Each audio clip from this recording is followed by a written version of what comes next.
हाम्रा पवित्र दिनहरुमा अपवित्र काम गर्ने, यसलाई सामान्य विषय लिएर यसलाई पन्छाउने काम नहोस्। हामीले बनाएको कानुनको अपव्याख्या भएकोले, दुरुपयोग भएकोले, बदनियत राखेको हुनाले गर्दा हामीले नै सच्याउनु पर्ने भएकोले सरकारलाई निर्देशन होस्। सबै चीजको मूल्य बढेको छ, सरकार प्रतिको भरोसा र लोकप्रियता मात्रै नबढेको स्थिति हो। तिमीले जेसुकै गर, तर तिमीले आधार र कारण नखुलाइकन गर्न पाउँदैन र ठूलो आर्थिक चलखेल छ यसमा। त्यो तर्फ पनि ध्यान जानुपर्ने छ। कानुनको प्रशस्त अपव्याख्या भएको हुनाले गर्दा, स्वेच्छाचारी प्रयोग भएकोले, कार्यकारीको नियत ठिक नराख्ने अवस्था भएकोले गर्दा अब लेजिस्लेटिभको हाम्रो दायित्व के आयो भने हामीले त्यो कानुन सबै फिर्ता यहाँ ल्याएर अहिले भएको गल्ती यसको यो त अदालतमा गयो, यहाँ कुरा छँदैछ, यसको बारेमा सरकारले जवाफ दिनु परिहाल्यो। तर सरकारलाई निर्देशन दिन अनुरोध गर्छु कि यो सन्दर्भमा जवाफ पनि देऊ, प्रश्न पनि पार र यो सन्दर्भमा भएका कानुनलाई एकीकृत गरेर सबै पालहरू टालेर ल्याऊ। न पाल कहाँ छ हामीलाई थाहा छ, सदनमा ल्याओस्, हामी टाल्छौँ। ठहर गरिएकोलाई कैद माफी मिना गरिएको छ। बदनियतका साथ भएको यो निर्णय गलत छ, यसको विरोध स्वाभाविक छ, वाञ्छनीय छ, यसको विरोध हुन्छ र हामी विरोध गर्दछौँ। यो विषय अदालतको ढोकासम्म पुगेको छ, जसले हामी सबैलाई गिज्जाइरहेको छ। अदालत माथि पनि प्रश्न उठेको छ, किन अहिले म आउँछु। अदालतले पक्कै यसको बारेमा बोल्छ र सही कुरा बोल्छ। यस्तो घटनाहरू हुँदै गर्दाखेरि हामीले बोल्ने गरेका छौँ। कहिले राज्यले ज्यादती गर्छ, त्यसका विरुद्ध पनि बोलेका छौँ। कहिले राज्यले कानुनको दुरुपयोग गरेर कसैलाई अनुचित लाभ दिन्छ, त्यसको विरुद्ध पनि बोलेका छौँ। बोल्दै गर्दाखेरि सरकारमा को छ, हामीसँग को उभिएको छ, हामीले हेरेका छैनौँ। यसको मूल्य पनि चुकाएका छौँ। तर सधैँ यस्तो हुँदो रहेनछ। सम्माननीय सभामुख महोदय, सबैका केसमा यस्तो हुँदो रहेनछ। मैले यहीँभित्र हेरिरहेको छु कि को कतापट्टि बसेको छ, सरकारमा बसेको छ, दायाँ छ, बायाँ छ, आसनका आधारमा गरिने भाषणहरू बदलिने रहेछन्। यसले समस्या सृजना गरेको छ। हामीले समस्याको टुप्पो टुप्पोको कुरा गरेका छौँ, जरामा पुगेनौँ। पात्रहरू फेरिँदै गर्दाखेरिको त्यो कारणले गर्दाखेरि यसको समाधान ननिस्किकन बस्यो। त्यसैले यो पटक जरासम्म पुग्ने एउटा अवस्था बनेको छ। जरासम्म पुगौँ भन्ने मेरो आग्रह हो। 2068 सालमा एउटा सरकार थियो, हामी त्यो सरकारमा थिएनौँ। म कसको सरकार थियो पनि जान चाहन्न। 6 जनाको हत्या गर्नेलाई माफी दियो, बलात्कारको अभियुक्तलाई माफी दियो। अदालतले बोल्यो र भन्यो कानुन बनाऊ भनेर भन्यो। संविधान निर्माण भइसकेपछि 2074 सालमा हामीले यही संसदबाट कानुन बनायौँ र कानुन बनाइसके पछाडि 75बाट यो कानुन लागू भयो। यो कानुन लागू भइसके पछाडि अस्तिको असोज 3 गतेसम्म कैद मिना पाएको सङ्ख्या 6746। 6746 जनाले यो सुविधाको उपयोग गर्न पाइसकेका छन्। यो सुविधाको उपयोग गर्ने व्यवस्था कसरी रह्यो? हाम्रो संविधानको धारा 276 मा हामीले लेख्यौँ, राष्ट्रपतिले कुनै अदालत, न्यायिक वा अर्धन्यायिक निकाय वा प्रशासकीय पदाधिकारी वा निकायले गरेको सजाय कानुन बमोजिम माफी, मुल्तवी वा परिवर्तन गर्न सक्दछ। पार्डनको व्यवस्था हामीले गर्यौँ। यो हाम्रोमा मात्र होइन, हामीले हेऱ्यौँ भने भारतको संविधानमा पनि व्यवस्था छ। आर्टिकल 72 मा, संयुक्त राज्य अमेरिकाको संविधानमा छ। प्राय सबै ठाउँमा डेमोक्रेटिक कन्स्टिट्युसन भएको ठाउँमा कानुन सम्मत ढङ्गबाट हेड अफ द स्टेटलाई, जहाँ भारतमा हामीले हेऱ्यौँ भने त्यहाँको मन्त्री परिषदको सिफारिसमा, अमेरिकामा हेऱ्यौँ भने प्रेसिडेन्टको आफ्नो विशेषाधिकार प्रयोग गरेर दिने कानुन बमोजिमको व्यवस्थाहरू गरिएको छ। यस्तो किन गरिन्छ? Miscarriage of justice. कतिपय ठाउँमा कहिलेकाहीँ फौजदारी न्याय प्रणालीमा मानवीय त्रुटि हुनसक्छ, कमजोरीहरू हुनसक्छ, कसैलाई अन्याय परेको हुनसक्दछ। अपराधीलाई सजाय, अपराधी हो भनेर सजाय दिइयो, तर पछि यति बलियो प्रमाण फेला पर्छ कि जसको आधारमा त्यो फैसला गलत थियो भन्ने हुन्छ। यस्तो बेलामा हुन्छ। कतिपय सन्दर्भमा मानवीय कारण हुन्छ, उमेरको कारण हुन्छ, शारीरिक अवस्थाको कारणहरू हुन्छ। यी थुप्रै कारणहरूले गर्दाखेरि यस्तो व्यवस्था प्राय सबै संविधानमा गरिएको हुन्छ। हाम्रो संविधानमा पनि त्यही सोचेर त्योभन्दा अगाडिको संविधानमा पनि भएको व्यवस्थालाई पनि निरन्तरता दिएर हामीले संविधानमा यो कुरा लेखेको र कानुन बमोजिम गर्ने भनेर भविष्यको संसदलाई कानुन बनाउनका निम्ति त्यो जिम्मेवारी सुम्पिएको। यसो भन्दै गर्दा हामीले के सोचेका हुन्छौँ भने कुनै एउटा व्यक्ति पनि अन्यायमा पर्नु हुँदैन। अन्यायमा पर्यो भने उसले न्याय पाउनको लागि ठाउँ राख्नुपर्छ भनेर हामीले सोचेका हुन्छौँ। त्यसको आधारमा यो व्यवस्था गरिएको हुन्छ र अपवादको रूपमा यसको प्रयोग हुन्छ। यो प्रकारको नेसेसरी एभिल जस्तो राख्नु पनि पर्छ, नराखेको हुँदैन। तर यसको दुरुपयोग नहोस् भन्ने कुरामा सचेत रहनुपर्छ। तर हामीलाई संविधान बन्यो, पहिला कानुन बनेको थिएन। कानुन नबनेकोले अदालतले कानुन बनाऊ भनेर भन्यो, हामीले कानुन बनायौँ र कानुनमा राम्रोसँग लेख्यौँ, किन कानुनमा लामो छलफल भएको छ, संसदमा भएको छ, समितिमा भएको छ। हामी यहाँ भएका थुप्रै साथीहरू त्यही बेलामा संसदमा थियौँ, हामीले नै बनाएको कानुन हो। तर कानुन बनिसकेपछि के भएको छ? कानुनमा स्पष्ट लेखेका छौँ जन्म कैदमा पाएकोले यसमा पाउनु हुँदैन, तर हामीले गरेका छौँ। कानुनमा हामीले स्पष्टसँग लेखेका छौँ। हामीले कानुनमा लेख्दा लेख्दै के गरेका छौँ? अदालतले आदेश गरेको छ, अदालतको पूर्ण पाठ आयो भने गर्न मिल्दैन भनेर पूर्ण पाठ आउनुभन्दा पहिले गरेका छौँ। अदालतको अपहेलना मुद्दा खेपिरहेको व्यक्तिका सन्दर्भमा पनि हामीले गरेका छौँ। र यो गर्ने क्रममा मैले अघि भने 75 सालबाट यहाँसम्म आइपुग्दै गर्दाखेरि कतिवटा सरकार बदलियो होला, कतिजना प्रधानमन्त्री हुनुभयो होला, को राष्ट्रपति हुनुभयो होला भनेर हामी सट्ट स्मरण गर्न सक्छौँ। मैले पूर्व प्रधानमन्त्रीजीको लामो भाषण सुने, तर म सुनिरहँदै गर्दा म सम्झेको थिएँ, यही संसदमा प्रतिपक्षको बेन्चमा थियौँ हामीहरू। त्यो बेलामा म त्यो बेलाको बोलेको सम्झन्छु कि 2076 सालमा उहाँले स्मरण गर्नुभयो त्यतिखेरको कि नेपाल कम्युनिस्ट पार्टी एउटै थियो, हामी एउटै प्लेनका 2टा पाइलटहरू थियौँ, एउटै प्लेनको 2टा पाइलटहरू भइरहेको बेलामा त्यही बेलामा थिए ऊ त्यहाँ कुनातिर बसेर उभिएर बोलेको सम्झन्छु म। एकजना एउटा पार्टीका नेतालाई अदालतको अपहेलनाको मुद्दा हुँदाहुँदै आम माफी दिएको त्यसका बारेमा बोल्दै गर्दा माननीयज्यू नै त्यो बेलाको प्रधानमन्त्री हुनुहुन्थ्यो। र त्यो बेलामा बोल्दा बोल्दै म मेरो आफ्नो माइक काटेको सम्झन्छु म। बबरमलको बम काण्डमा सजाय पाइरहेको मान्छेदेखि व्यवसायीको दिन दहाडै हत्या गर्ने मान्छेले 2076 सालमा उन्मुक्ति पाएको बेलाको विरोध गरेको म सम्झन्छु।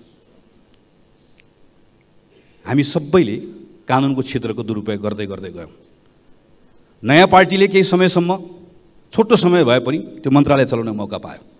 नियमावली पल्टाएर हेऱ्यो, नियमावलीमा केही संशोधनहरू पनि गर्यो, तर यसको जरामा पुग्न कसरी हो, चुरोमा कसरी पुग्ने पनि मेसो पाएन। मेसो नपाएको हुनाले गर्दाखेरि त्यो बेलामा वरिपरि घुम्यो, तर यसलाई सच्याउने एउटा जुन मौका थियो त्यो मौकाबाट चुक्यो। हामी सबै चुक्दै आयौँ। सम्माननीय सभामुख महोदय, हामीसँग मुलुकी फौजदारी कार्यविधि संहिता 2074 छ, जसको दफा 51ले 159ले प्रष्टसँग यो कुरा बोल्छ। फौजदारी कसुर सजाय नियन्त्रण निर्धारण तथा कानुन ऐन 2074 छ, जसको दफा 37ले प्रष्टसँग यो कुरा बोल्छ। दुवै कानुनले स्पष्ट भन्छ गम्भीर फौजदारी अपराधमा संलग्न दोषी र जन्मकैद सजाय पाएको व्यक्तिको सजाय माफी हुन सक्दैन। यो कानुनसँग जोडेर फौजदारी कसुर नियमावली 2076 र कारागार नियमावली 2020 छ। सबै कुरा छ, नियमावली पनि बनेको छ। कानुनले स्पष्ट प्रक्रिया र अवस्था पनि तोकेको छ। कसुरको प्रकृति, कसुर गर्दाको अवस्था, उमेर, शारीरिक अवस्था, सजायको हद र चालचलन लगायतको विषय, आधार, कारण, प्रक्रिया सबै पुऱ्याउ भनेर भन्छ। यो सबै कुराहरू भन्दै गर्दाखेरि पनि कसरी मन्त्री परिषदबाट यो कुराहरू सिफारिस भएर जान्छ त हामीले हेऱ्यौँ भने त्यसरी मैले अदालतको प्रसङ्ग लिएर आएको। सामान्य अदालतले एउटा परमादेश जारी गरेको छ, खास गरी कोभिड भएको बेलामा जतिखेर हाम्रो खास जेलहरू एकदम ओभरक्राउडेड भयो, डिस्टेन्सहरू मेन्टेन गर्न सकिएन भन्ने छलफल चलिरहेको थियो। यहाँ मात्र होइन, बाहिर पनि छलफल चलिरहेको थियो। यस्ता थुप्रै निर्णयहरू त्यो बेलामा भएको देखिन्छ अरू देशहरूमा पनि। सायद त्यही बेलामा होला भन्ने लाग्छ मलाई, मेरो अनुमान मात्रै हो।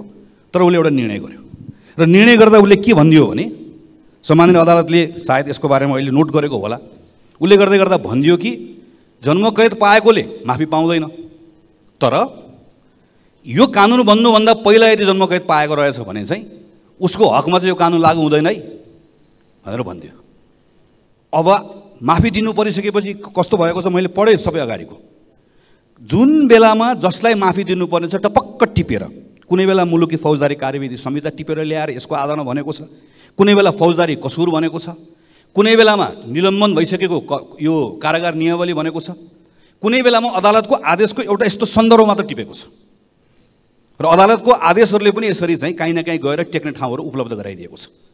तर त्यो भन्दै गर्दा पनि यो किन भन्न मिल्दैन भने अदालतको आदेशको यो सन्दर्भ चाहिँ पढ्ने, यसलाई टेक्ने, तर अदालतको यही अर्को अदालतले अर्को आदेशमा भन्छ नि त उसले फेरि प्रष्टसँग, तिमीले जेसुकै गर तर तिमीले आधार र कारण नखुलाइकन गर्न पाउँदैन, प्रक्रिया नपुर्याइकन गर्न पाउँदैन।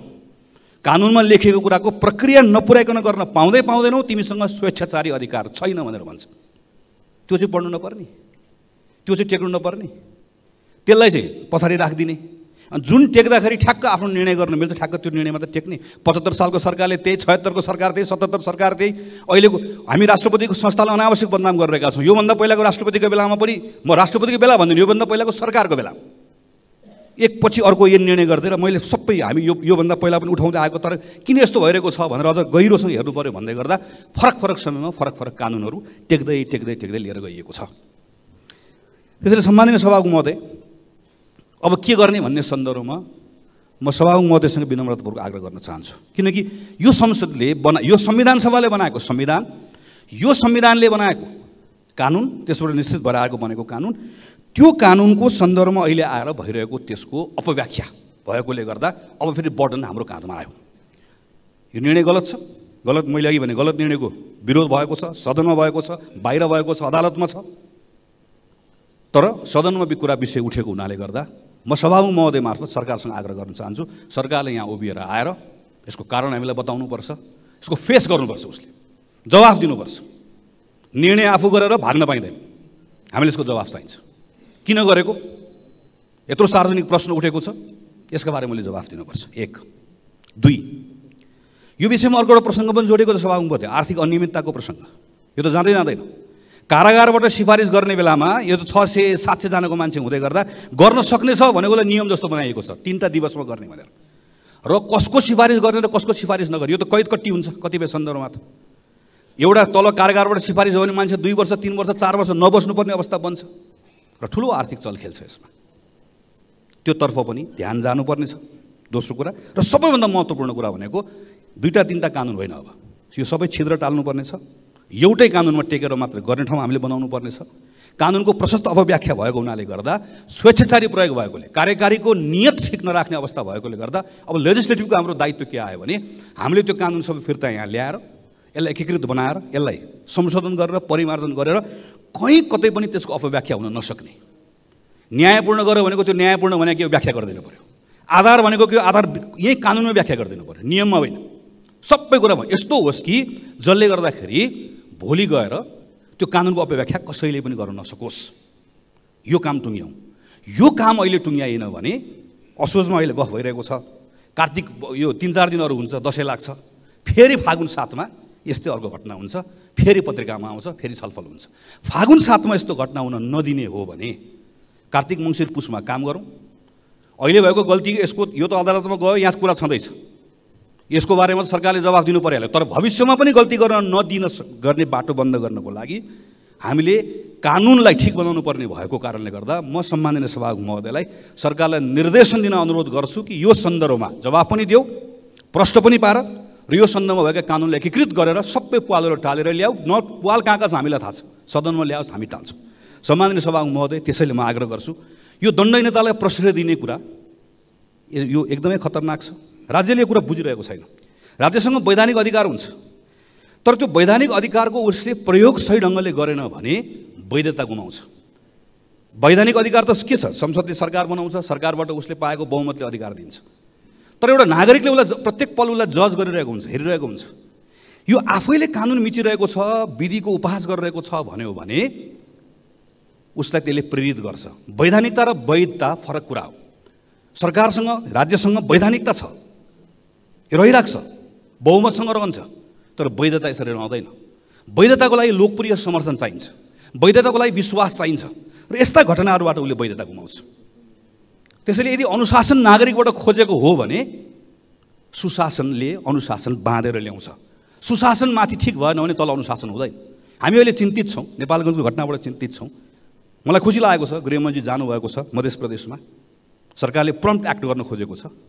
तर ख्याल गर्नुपर्छ, यो बेलामा सरकारले यतिखेर सबै राजनीतिक दलहरू हामी सबैको साथ पनि पाएको छ, पाउँछ पनि, पाउनु पनि पर्छ। तर उसका यस्ता विषयहरूमा प्रश्नहरू उठिरह्यो भने, उसका यो कुरामा मैले दाग देखिरहेको छु भनेर भने उसले त्यो नैतिक ताकत गुमाउँछ। मलाई खुसी लागेको छ सरकार भोलि, प्रधानमन्त्रीजी भोलि सुन्यौँ हामीले बजाङ जाँदै हुनुहुन्छ।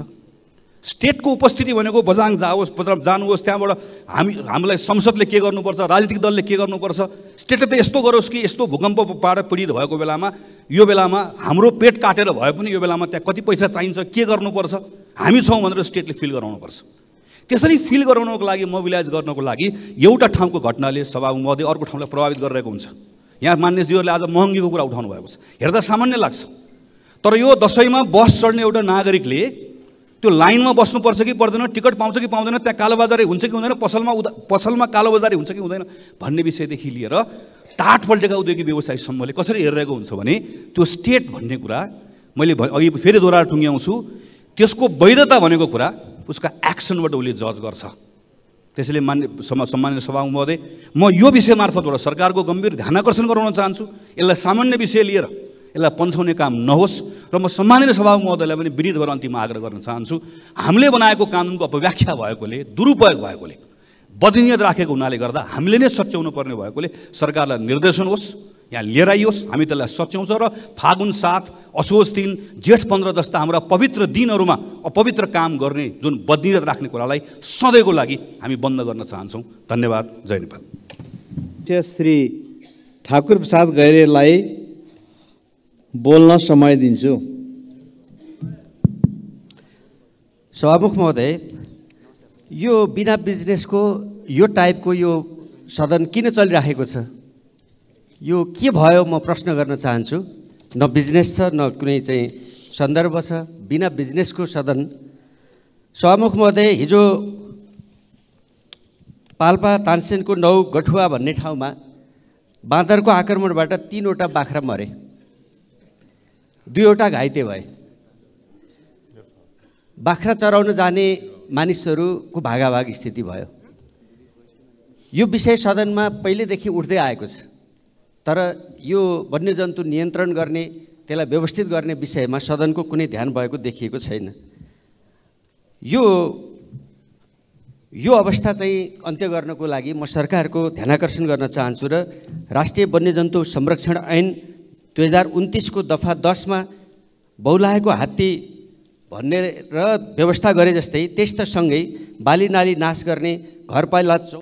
मान्य सदस्य श्री तेजुलाल चौधरी। सम्मानीय सभामुख महोदय, केही समय यता नेपालमाथि भयङ्कर विनाशकारी षड्यन्त्रको कालो बादल मन्डराउँदैछ। विभिन्न बहानामा हामी नेपालीको धार्मिक संस्कृति र सद्भाव र विश्वास भत्काउने कार्य हुँदैछ। हाम्रो देशको शान्ति र अमन चैन डमगाएर थरथर काँप्दैछन्। अपराधीका तलवारहरू संविधान र कानुनको बुई चढेर जनताका घाँटी काट्दैछन्। भ्रष्टाचार र महँगी र कालाबजार र दलालहरूको बखान गरेर साध्य छैन। सामाजिक सञ्जालमा भड्काउ अभिव्यक्ति दिएर सोझा जनता र उचाल्नेको बिगबिगी बढ्दै गइरहेको छ। जनताको, नेपालको अब जनताको लागि चाहिने सुरक्षित छैन भन्ने परेको हो। के हाम्रो देश साँच्चै अब हिंसा भड्काउने, काटमार मचाउने, युवा बेच्ने नेता बाँच्न पर्ने देश बन्दै गएको हो? के खेल्दैछ हामी नेपाली माथि? धन्यवाद। मान्य सदस्य श्री दीपक गिरी। सम्माननीय सभामुख महोदय, म सर्वप्रथम ती क्रिकेट खेलाडीहरू जसले अद्भुत खेल खेलेर संसारमा क्रिकेट जगतमा धेरै रेकर्डहरू तोडे, त्यो 6वटा छक्का युवराज सिंहको रेकर्ड तोडे र आज नेपाल मात्र होइन संसारभरि उनले हाम्रो नेपालको इज्जत हाने ती खेलाडीहरू दिपेन्द्र सिंह अयर, कुशल मल्ल लगायत क्याप्टेन रोहित पौडेल लगायत त्यो टिमलाई नै म बधाई ज्ञापन गर्न चाहन्छु।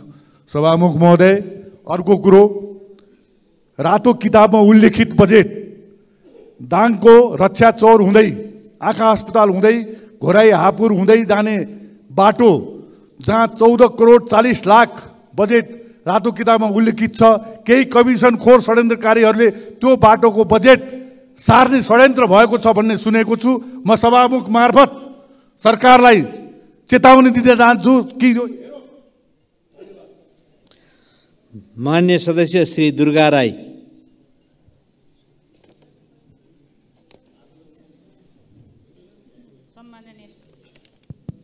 सम्माननीय सभामुखज्यू, गरिमामय सदनमा कहिले काहीँ भद्दा र मजाक जस्तो गरेको पनि अनुभूति हुन्छ किन? संविधानको व्याख्या र सही प्रयोग हुन्छ भनेर नै होला सदनमा पूर्व प्रधानमन्त्रीज्यूहरूलाई आफ्नो भनाइ राख्दा समय निर्धारण नगर्ने अभ्यास हुँदै आएको छ। तर सम्मानित सदनलाई सार्वभौम र गरिमा बनाउने हो भने उहाँहरूले बोल्दा पनि समय निर्धारण गर्न आवश्यक देखिन्छ। सभामुख महोदय मार्फत ध्यान आकर्षण होस् भन्न चाहन्छु। अघिल्लो बैठकमा पूर्व प्रधानमन्त्रीज्यूले 2 घण्टा 3 मिनट बोल्दा आफू सत्ता बाहिर बस्न पर्दाको पीडा, आक्रोश, कुण्ठा पोख्नु बाहेक सारमा केही बोल्नु भएन। गठबन्धन सरकारलाई गाली मात्र होइन, प्रधानमन्त्रीज्यूलाई व्यक्तिगत दुश्मनीको शैलीमा प्रस्तुत हुनु स्वाभाविक देखिएन। पटक पटक सम्झी त्यही कुरा दोहोऱ्याइरहनु भयो। श्री बोल्नको लागि बोल्न मात्र भयो, असीमित समयको दुरुपयोग मात्र भयो। धन्यवाद। मान्य सदस्य श्री धनबहादुर बुढा। सम्माननीय सभा महोदय, डोल्पा जिल्लाको उत्तरी क्षेत्रमा पर्ने उपल्लो डोल्पाको छार्काताङसा गाउँपालिका वार्ड नम्बर 1 मा 5500 मिटर उचाइमा र डोल्पा बुद्ध गाउँपालिका वार्ड नम्बर 6 मा 5190 मिटर उचाइमा विश्वकै अग्लो स्थानमा ताल पत्ता लागेको कुरा यो सम्मानित सदनमा अवगत गराउन चाहन्छु।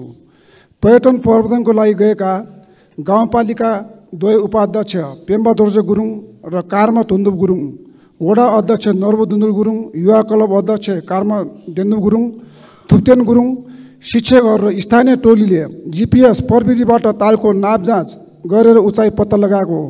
तसर्थ राज्यको सम्पत्तिको रूपमा रहेको यस तालको प्रमाणीकरणको लागि यथाशक्य चाँडो सरकारी टोली खटाउनु हुन यो सम्मानित सदनमा सभामुखजी मार्फत सरकारको ध्यान आकर्षण गर्न चाहन्छु। धन्यवाद। मान्य सदस्य श्री ध्रुवबहादुर प्रधान। सम्माननीय सभामुख महोदय, तराईको महत्त्वपूर्ण विकासका आधारमा लिइएको हुलाकी सडकको दुर्दशा देख्दा तराईका जनताले आफूलाई उपेक्षित मान्नु स्वाभाविक कुरा हो। त्यही सन्दर्भमा नवलपरासी पश्चिमको हुलाकी सडक निर्माणको क्रममा कञ्चनजङ्घा बिरुवा शिव शक्ति जोइन्ट भेन्चरले 73 सालमा ठेक्का लियो।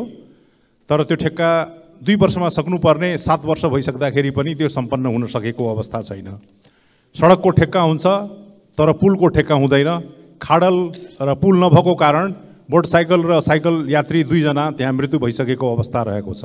त्यसकारण सरकारको ध्यान आकर्षण त्यहाँतर्फ होस् र तत्काल त्यो हुलाकी राजमार्ग बन्नको लागि तदारुक देखाओस्। धन्यवाद। माननीय सदस्य श्री नागिना यादव। सम्माननीय सभामुख महोदय, हामीले भर्खरै मिटर ब्याज सम्बन्धी विधेयक पास गरेर पठायौँ। तर त्यो मिटर ब्याजीहरूले जुन अन्यायमा परेका थिए त्यसका लागि आयोग पनि बनेको छ। तर ती आयोगले कसरी काम गरिरहेका छ भन्ने कुरा चाहिँ नियमन सरकारबाट भएको देखिँदैन। किनकि अहिले पनि मिटर ब्याजी जस्ताको त्यस्तै अवस्थामा छ, पीडित नै छन्। कतिपय साउ महाजन इन्डिया भागेर गएका छन् भने मिटर ब्याजी जस्ताका त्यस्तै समस्यामा छन्। किनकि प्रशासनको लापरवाही र अब के भने यो देश यति अराजक छ जसको कुनै सीमै छैन। यो सरकारले के हेरिरहेको छ, के कस्तो कार्यान्वयन गरिरहेको छ त्यसमा कुनै ध्यान गएको छैन। सभामुख महोदय, आयोगमा पनि एकतर्फी हिसाबले आयोग गठन गरिएको छ, जबकि त्यो आयोग सर्वदलीय हुनुपर्छ। यदि ट्रान्सपेरेन्सीको हिसाबले काम गर्ने हो भने, ट्रान्सपेरेन्ट भएर गर्ने हो भने आयोगमा सर्वदलीय प्रतिनिधित्व भएर आयोग गठन हुनुपर्छ भन्ने मेरो मान्यता हो। र मान्य सदस्य श्री नारायण प्रसाद आचार्य।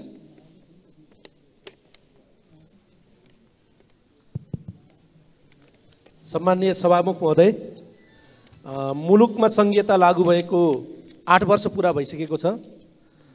भएसँगै तिनै तहको सरकार प्रत्यक्ष जनताको पहुँचमा सरकार हो, तर विगत लामो समयदेखि सञ्चालित सडकहरू बेवारिसी भएका छन्। सङ्घीय सरकार योजना होल्ड गर्ने, विभिन्न निकायहरू चाहिने हस्तान्तरणभन्दा नियन्त्रण र सङ्कुचन गर्ने। चाडपर्व नजिकै आइसक्यो तर सडकहरूको अवस्था ज्यादै जीर्ण छन्। गन्तव्य पुगिन्छ कि नै भन्ने सन्तास छ। यात्रा गर्नुपर्ने घरका अभिभावकहरू चिन्तित अवस्थामा छ। एउटा मोडेल बनाएर 1 हप्ताभित्र सबै सडकहरू तिनै तहको सरकारलाई परिचालन गरेर र स्रोतको व्यवस्थापन गरी आवश्यक पहल गर्न सम्माननीय सभामुख मार्फत रुलिङ होस् भन्ने चाहन्छु। यो स्वास्थ्य बिमा आधारभूत तहका नागरिकहरूलाई ज्यादै आवश्यक छ। यो स्वास्थ्य बिमालाई प्रभावकारी बनाउनका निमित्त छिटोभन्दा छिटो अविलम्ब सम्बन्धित निकायले पहल गरोस् भन्ने कुरा राख्न चाहन्छु। हस्, धन्यवाद। मान्य सदस्य श्री नारायणी शर्मा। सम्माननीय सभामुख महोदय, खुला विश्वविद्यालय संसारका विकसित शिक्षण विधिका विविध आयामहरूलाई ध्यान दिँदै कमाउँदै पढ्दै गर्ने विभिन्न पेसा व्यवसायमा रहेका व्यक्तिहरूका लागि उपयुक्त पद्धति हो, जस अन्तर्गत कतिपय हाम्रा माननीय सदस्यहरू पनि त्यहाँ उच्च शिक्षा अध्ययन गरिरहनु भएको छ। झन्डै 500 विद्यार्थीहरू कानुन संकायमा छन्, तर ती विद्यार्थीहरूलाई 2 वर्ष यता नेपाल कानुन व्यवसाय परिषदले अधिवक्ताको परीक्षामा सामेल हुन दिएको छैन। सरकारी विश्वविद्यालयको डिग्रीलाई मान्यता नदिने गरी अवैधानिक निर्णय गर्ने बार काउन्सिलका कारण विद्यार्थीहरू निराश मात्र भएका छैनन्, सरकारी विश्वविद्यालय नै चुनौती दिने कार्य भएको छ। म यस सम्माननीय सभामुख मार्फत यस्तो कार्यको छानबिन गर्नुका साथै अब हुने अधिवक्ता परीक्षामा विद्यार्थीहरूलाई बिना शर्त सामेल गराउन नेपाल सरकार र सम्बन्धित मन्त्रालयको ध्यान आकर्षण गराउन चाहन्छु। धन्यवाद। मान्य सदस्य श्री निशा डाङ्गी। सम्माननीय सभामुख महोदय, पहिचान सहितको नागरिकता बनाउन पाठेघरको शल्यक्रिया गरी फालेका लैङ्गिक तथा यौनिक अल्पसंख्यक समुदायका एक व्यक्तिको केही समय अघि मृत्यु भयो। संविधानको धारा 12 मा लैङ्गिक पहिचान सहितको नागरिकता प्राप्त गर्ने प्रावधान छ। पहिचानको नागरिकता बनाउन लिङ्ग परिवर्तन गर्नुपर्ने कानुनी व्यवस्था नेपालमा छैन, तर पहिचानको नागरिकता दिन अस्पतालबाट शल्यक्रिया गरी लिङ्ग परिवर्तन गरेर र स्वास्थ्य मन्त्रालयले प्रमाणित गरेको प्रमाणपत्र राज्यले माग्छ। सभामुख महोदय, पहिचानको नागरिकता लिन यसरी मर्नुपर्ने अवस्था आउनु कतिको न्यायोचित हो? नागरिकताको लिङ्गको महलमा अन्य जनाई नागरिकता दिने प्रावधान छ, तर अन्यबाट पनि नागरिकता लिन सहज छैन। अर्कोतर्फ यो समुदायका व्यक्तिले समलिङ्गी विवाह गरेका छन्। सर्वोच्च अदालतले विवाह दर्ता गर भन्छ, जिल्ला अदालतमा अड्कन्छ। उनीहरूको सम्पत्तिको सुरक्षा छैन, शैक्षिक प्रमाणपत्रमा नाम सच्चिँदैन, अस्पतालमा अडचन छ, रोजगारीबाट अझै पनि वञ्चित छन्। यसरी पाइला पाइलामा कानुनी अडचन भोग्न विवश भइरहेका छन्। यी पिल्चिएका समुदायको लागि कानुन बनाउन म सभामुख मार्फत ध्यान आकर्षण गराउन चाहन्छु। धन्यवाद। मान्य सदस्य श्री पुष्पबहादुर शाह।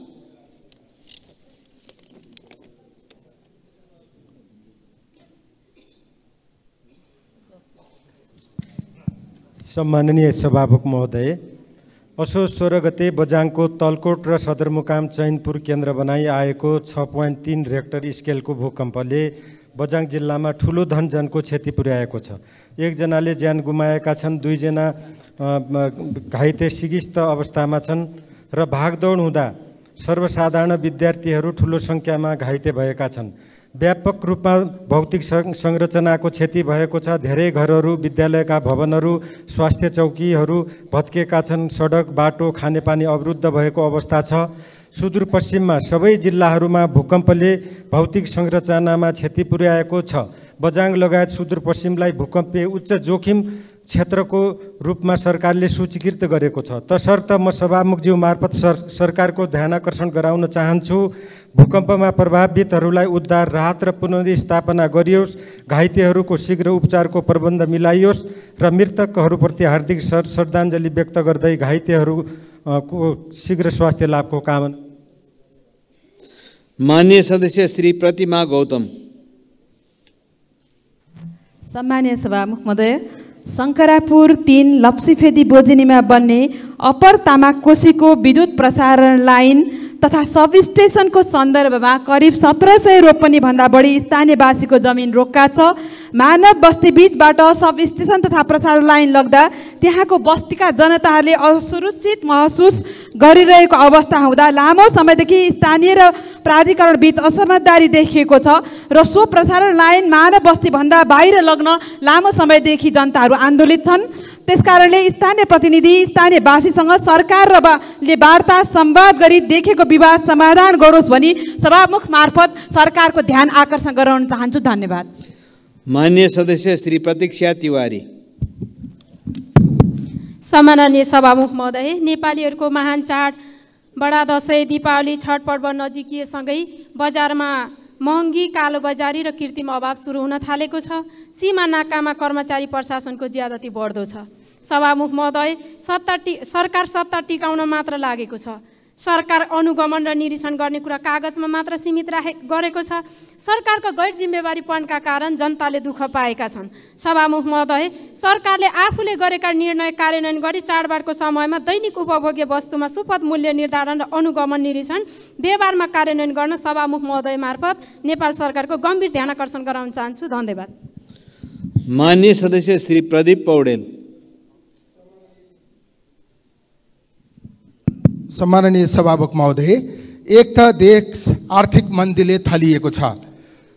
35% सटर बन्द भएको तथ्याङ्क सार्वजनिक भएको छ। यति नै बेला उपभोक्ताहरूलाई अत्यधिक मार पर्ने गरी बजारमा मूल्य वृद्धि भइरहेको स्थिति छ। 1900 मा पाइने 20 बोरा चामलको मूल्य यति बेला 3000 रुपियाँ पर्छ।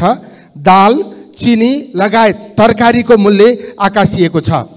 सरकारले 7% मूल्य वृद्धिमा सीमित राख्ने घोषणा गरे पनि आर्थिक वर्ष सुरु भएदेखि यता 14% मूल्य वृद्धि भइसकेको स्थिति छ। कतिपय वस्तुमा 45% सम्म मूल्य वृद्धि भएको अवस्था छ। यति बेला सबै चिजको मूल्य बढेको छ। सरकारप्रतिको भरोसा र लोकप्रियता मात्रै नबढेको स्थिति हो। त्यसकारण म सरकारलाई अनुरोध गर्न चाहन्छु, देखावटी रूपमा होइन, साँच्चै मूल्य वृद्धि नियन्त्रण गर्ने गरी, कालो बजारीलाई कारबाही गर्ने गरी, कृत्रिम अभाव सिर्जना हुन नदिने स्थिति निर्माण गर्ने गरी सरकारले आफ्नो उपस्थिति देखाओस्। चाडबाडको माननीय सदस्य श्री बलराम अधिकारी।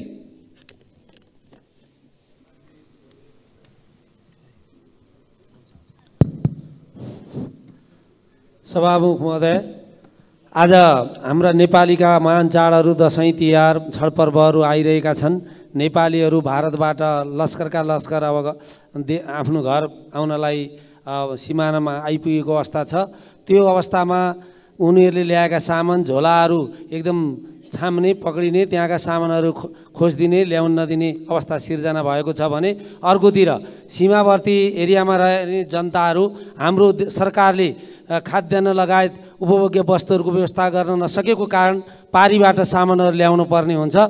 पारीबाट सामान ल्याउँदा नि रोक्ने, उताबाट आउनेलाई नि दुःख दिने यस्तो अवस्था छ।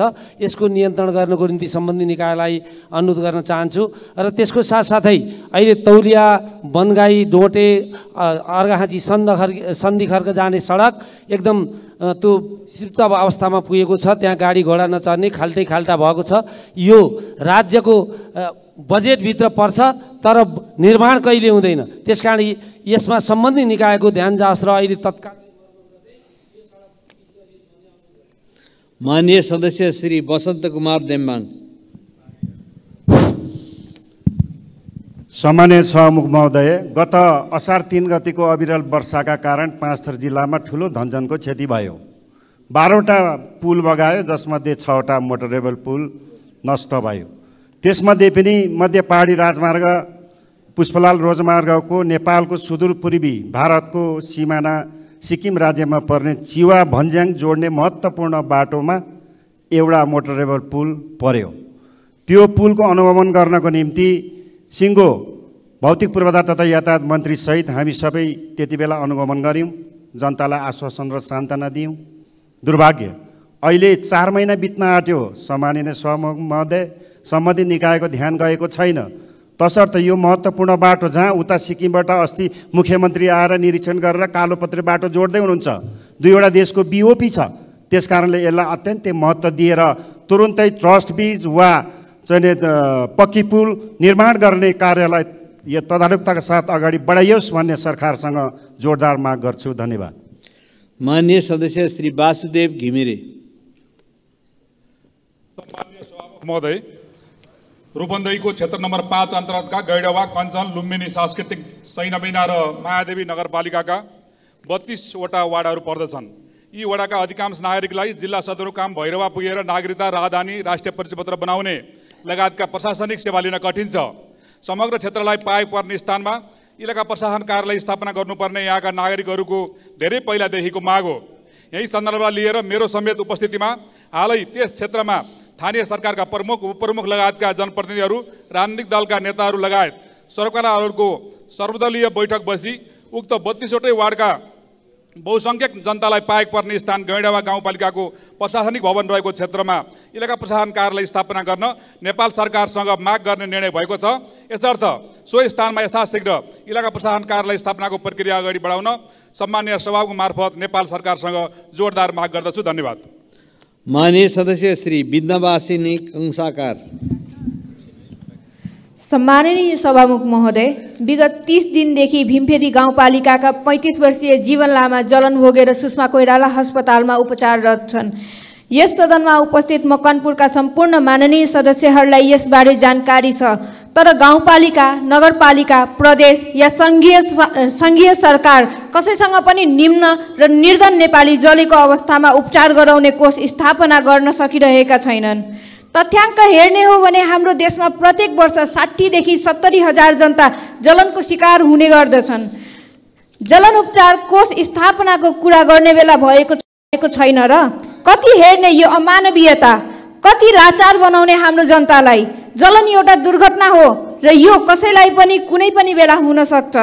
त्यसैले म सभामुख मार्फत गृह मन्त्रालय र स्वास्थ्य मन्त्रालयलाई जलन उपचार कोषको स्थापना गर्न अनुरोध गर्दछु। धन्यवाद। माननीय सदस्य श्री दीपक बहादुर सिंह। सम्मान्य सभामुखज्यू, कृषि प्रधान देश